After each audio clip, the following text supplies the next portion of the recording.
Well, good afternoon, my friends. Well, wait, actually, I think it's morning. Nope, my clock says it's 12:12, so it is afternoon.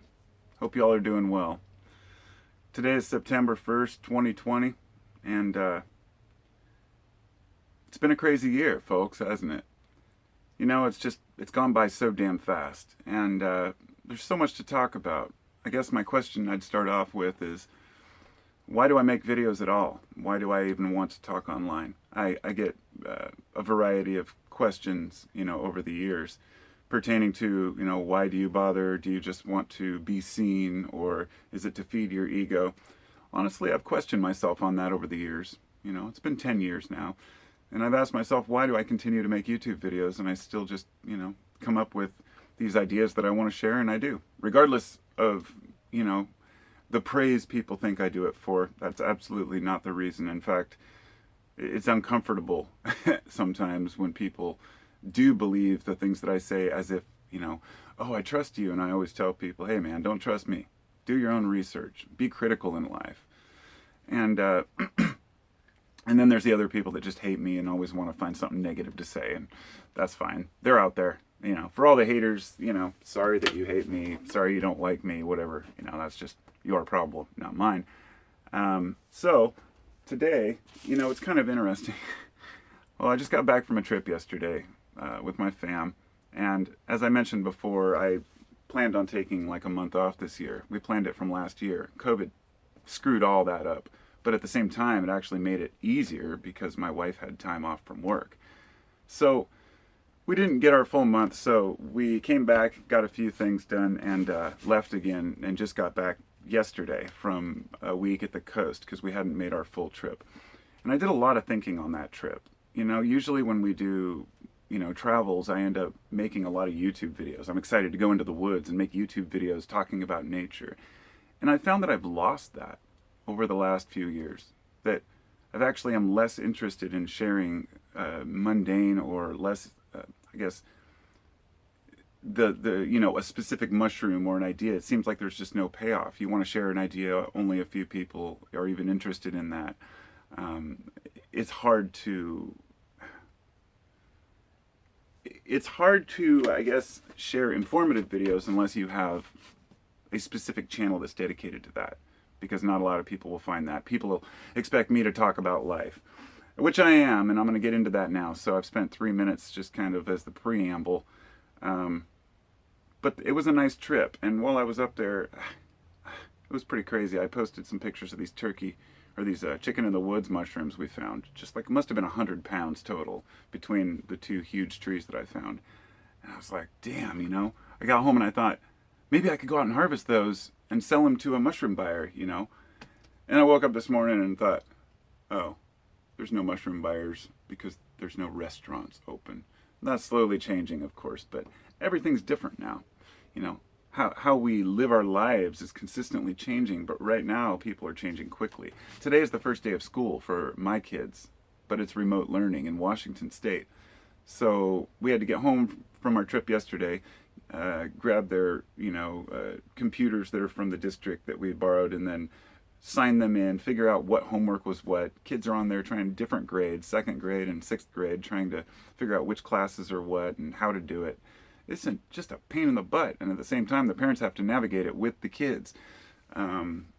So there's a lot of angst out there, a lot of frustration, and what I wanted to specifically focus on this video was being you. Being freaking rugged individualism, It's really hard sometimes to be an individual in a world where everybody expects you to take a side. And all of us lean one direction or another, of course. But that's the strangest thing is, before I came to make this video, I already had the idea in my head that I was going to talk about that, individualism and being yourself. I went into the house to look for a notebook to write a couple notes down. Opened the drawer, and in the bottom of stacks of paper I found this. And it's called Thinking for Yourself. And it was a paper I wrote in 2012. Coincidentally enough, it was 2 days after the end of the world. It was on 12/23/12. And for those who remember the 12/21/2012, the end of the Mayan calendar, It was really the end of a Baktun or a cycle. It was never meant to be the end of time. But back in the day, I was interested in these kind of conspiracies. I was interested in these prophecies, things like that, until I realized that there are no prophecies. And that most of it is just after the fact. They say, oh, see, this was prophesied, but nobody before the fact ever says, oh, by the way, there's going to be an earthquake in, one day. It's always some failed prophecy about Nibiru, Planet X going to crash into the Earth, or some dawn of a new age on this planet. And the reason why we get suckered into those things is because they're comforting. And this is where, when I start to see things differently, I find that my individual thought patterns are different than the group. Therefore, I don't know, it's hard to describe. Sometimes groupthink isn't groupthink because people are sheep or following.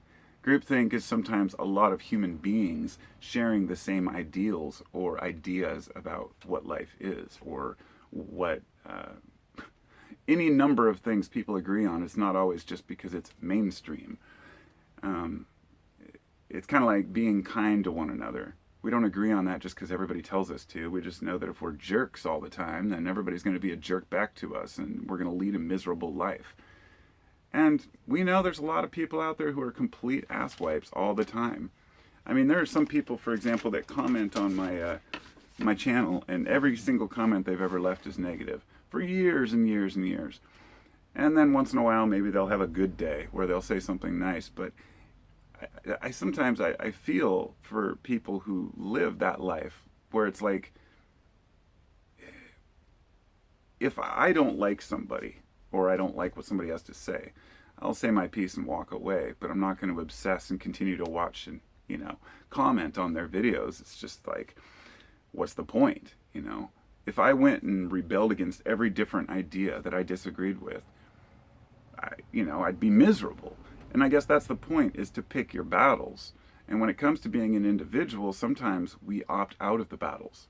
This is why often I don't even want to talk about controversial subjects.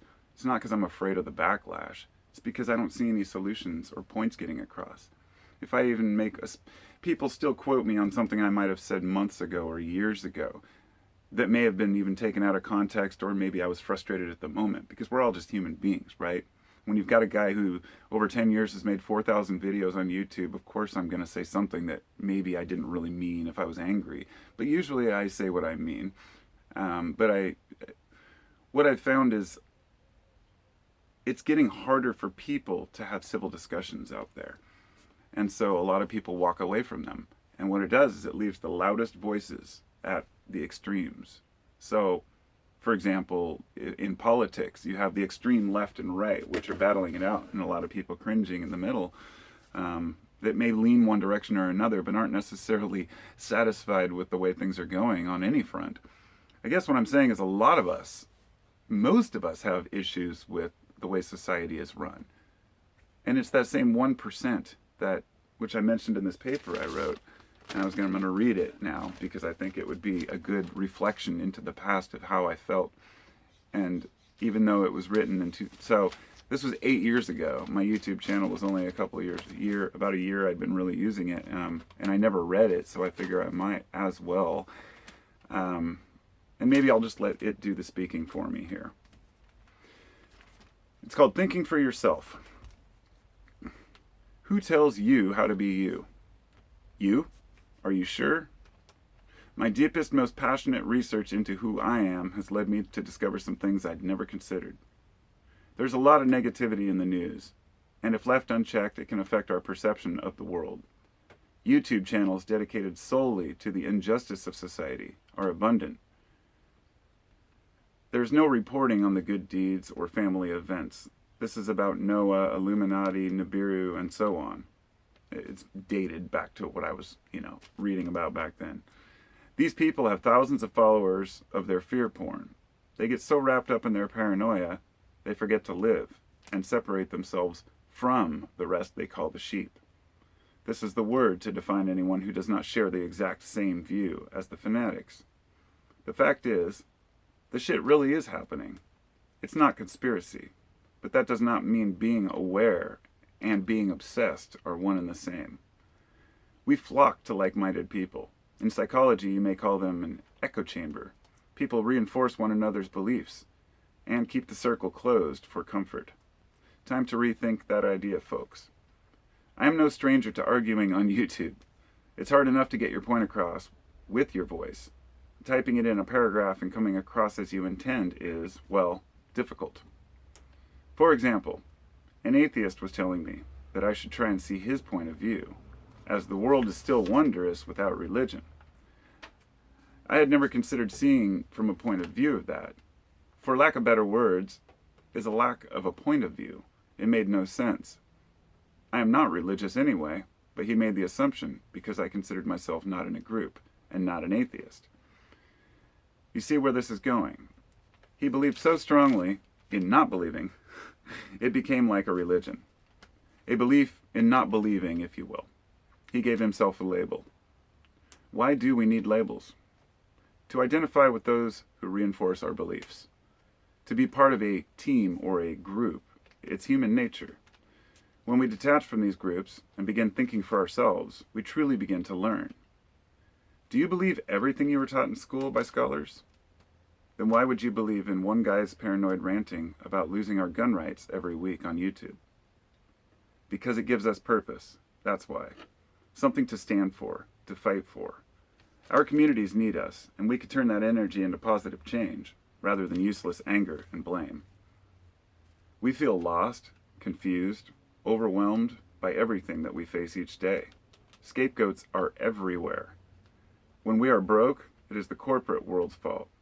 When we go to war, it is the elite. When a loved one dies, it's God's fault, or the devil. But when do we take blame? How much effort are we putting forth? And to what end? Let's just stop there for a minute. Tomorrow morning, when you wake up, try and have no preconceived notions about why you are here and what you know. Every video, story, or book, listen with your heart. See if it feels right. Not if it agrees with your religion or your theories, or just sounds right. Feel it. Use your intuition. That's what it's for. You will begin to blossom a whole new system of reason and understanding. Synchronicities will increase dramatically. You will begin to flow with the universe. This is not some new age bullshit or mysticism. It is simply the system our universe uses to get attention. Our attention. And I'd like to say on a note, that sounds kind of like floaty, hokey, but I still stand by that. I still believe that the universe gives us signals and signs. Whether or not that's intentional by the universe is really irrelevant, because I've had enough of these overwhelming epiphanies and experiences to know that I'm better off paying attention to them than ignoring them. So, and I think from the people I've talked with about that, most people agree and have had similar experiences. If you foster negativity, you will continue to wilt. You know, it's just the way it is.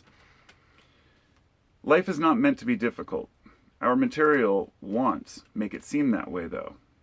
Everything flows like water. When we resist the flow, we get upset and confused. This is when we seek answers and start to blame the world for our woes.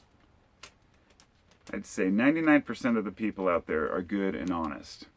Given the proper environment and education, there would be little crime. The 1% that is psychotic will always be there. In fact, in some cultures, the psychotic people were disposed of to keep society running smoothly. Unfortunately, in today's world, that same 1% is running the banks, the governments, and all the power centers of the world. The reason for this, and I stand by this, only psychotic people desire power so strongly. Most of us are content to have a home, a family, and not go hungry. What has happened is that all those psychos have used the media to convince all of us that we also need all that shit to be happy. So we listened, or at least our parents did, and now we're left holding the bag, so to speak. There are expectations placed upon us by our parents to get prestigious jobs, make lots of money, and buy nice things. I mean, really. This is what we're expected to value. Stuff. It sounds absurd to anyone who knows better and knows the truth of what is important in life. But as our society, but it is our society, yeah. Even those of us who know still have to face the rest of the echo chamber, talking of their new cars, new phones, an 8,000 square foot house for two. Envy creeps in and we boost our own egos by either lying or stealing to gain more. For the elite, this can extend quite deep, depleting trillions of dollars from the economy simply for ego. No, folks, it's seldom about money when you're a billionaire. It's all about power, and they always want more. But we give them that power by our ignorance. This comes full circle, back to my original point. We have to be informed, aware, and take action to preserve our freedoms. This endeavor can get quite intense and stir up emotions.